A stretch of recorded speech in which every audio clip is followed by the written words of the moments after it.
अस्सलाम वालेकुम जी। ये जो डिज़ाइन है देखें, 4 मुख्तलिफ़ किस्म का। पहला डिज़ाइन है, दूसरा डिज़ाइन है, तीसरा डिज़ाइन है और ये चौथा डिज़ाइन है। ये फुल प्लास्टिक के बने होते हैं। ये भी प्लास्टिक का है। इसमें ये प्लास्टर ऑफ पेरिस भरा हुआ होता है और ये प्लास्टिक का है, ये भी प्लास्टिक का है, मगर ये बिल्कुल ओरिजिनल फूलों की तरह लग रहा होता है। इसमें और भी बहुत सारे डिज़ाइन है जो हमारी वेबसाइट जो है Mart89 वहाँ देख सकते हैं।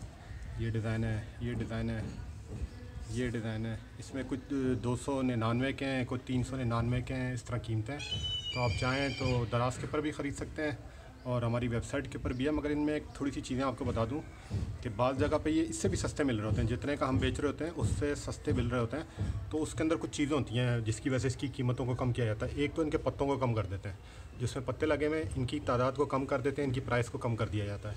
दूसरा, ये मटीरियल कम भर देते हैं, उसकी वजह से इसकी कीमत कम हो जाती है। ये जो प्लास्टिक है ये हल्की इस्तेमाल कर दी जाती है तो इसकी कीमत कम हो जाती है। मतलब ABC क्वालिटियाँ इसके अंदर मौजूद हैं। ये जो क्वालिटी है इस वक्त A रखी हुई है, तो इस वजह से इसकी कीमत अगर आपको थोड़ी ज़्यादा भी लगे तो उसकी वजह ये होती है कि ये फूलों से भरे होते हैं। मतलब ये गंजे गंजे नहीं होते हैं। इसको गंजा कर देते हैं तो इसकी कीमतें कम हो जाती हैं। तो जब भी ख़रीदें तो इस चीज़ का ख्याल रखिएगा कि आप सस्ते के चक्कर के अंदर हल्की क्वालिटी ना ख़रीद लें।